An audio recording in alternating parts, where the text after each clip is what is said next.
Hello বন্ধুরা, স্বাগতম lost in থিওরিয়াতে। আজকের ভিডিওতে আমরা দেখব নতুন রেডমি নোট 17 প্রো।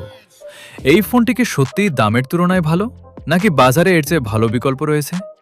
ভিডিওটি শেষ পর্যন্ত দেখুন, কারণ আমি ক্যামেরা, পারফরমেন্স, ব্যাটারি, ডিসপ্লে এবং কার জন্য এই ফোনটি উপযুক্ত সবকিছু সহজ ভাষায় বলবো। প্রথমেই আসি ডিজাইনের কথায়। রেডমি নোট 17 প্রো দেখতে বেশ প্রিমিয়াম। পিছনের প্যানেলে আধুনিক ফিনিশ, হাতে ধরলে ভালো গ্রিপ এবং মোটামুটি পাতলা ডিজাইন পাওয়া যায়। যারা দেখতে সুন্দর এবং স্টাইলিশ ফোন পছন্দ করেন তাদের কাছে এটি অবশ্যই ভালো লাগবে। এবার ডিসপ্লে। ফোনটিতে বড় অ্যামোলেড ডিসপ্লে রয়েছে, যেখানে রং উজ্জ্বল, কালো রং গভীর এবং ভিডিও দেখার অভিজ্ঞতা দারুণ। উচ্চ রিফ্রেশ রেট থাকায় স্ক্রোলিং ও অ্যানিমেশন অনেক স্মুথ লাগে। ইউটিউব, নেটফ্লিক্স কিংবা গেম খেলার সময় ডিসপ্লেটি বেশ উপভোগ্য। এবার আসি পারফরমেন্সে।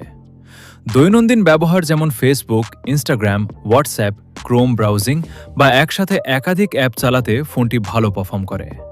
মাঝারি থেকে ভারী গেমিংও মোটামুটি ভালোভাবে করা যায়। দীর্ঘ সময় ব্যবহারের পর সামান্য গরম হতে পারে, তবে সাধারণ ব্যবহারকারীদের জন্য এটি বড় সমস্যা হওয়ার কথা নয়। এবার ক্যামেরা। দিনের আলোতে ছবি ভালো ডিটেইল এবং সুন্দর রং ধরে রাখতে পারে। পোর্ট্রেট মোডে ব্যাকগ্রাউন্ড ব্লারও ভালো দেখা যায়। রাতের ছবিতে কিছুটা নয়েজ থাকতে পারে, তবে নাইট মোড ব্যবহার করলে ফলাফল উন্নত হয়।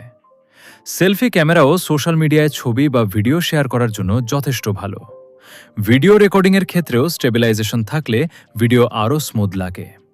এবার ব্যাটারি ও চার্জিং। বড় ব্যাটারির কারণে সাধারণ ব্যবহারে সারাদিন অনায়াসে চলার আশা করা যায়।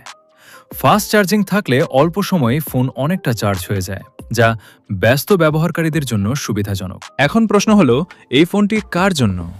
যদি আপনি ভালো ডিসপ্লে, নির্ভরযোগ্য পারফরমেন্স, ভালো ক্যামেরা এবং দীর্ঘ ব্যাটারি ব্যাকআপ চান, তাহলে রেডমি নোট 17 প্রো একটি ভালো পছন্দ হতে পারে।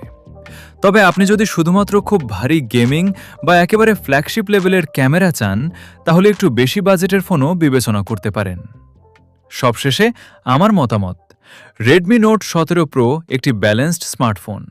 যারা দৈনন্দিন ব্যবহার, ছবি তোলা, ভিডিও দেখা এবং মাঝারি গেমিংয়ের জন্য এটি নির্ভরযোগ্য ফোন খুঁজছেন, তাদের জন্য এটি ভালো অপশন হতে পারে।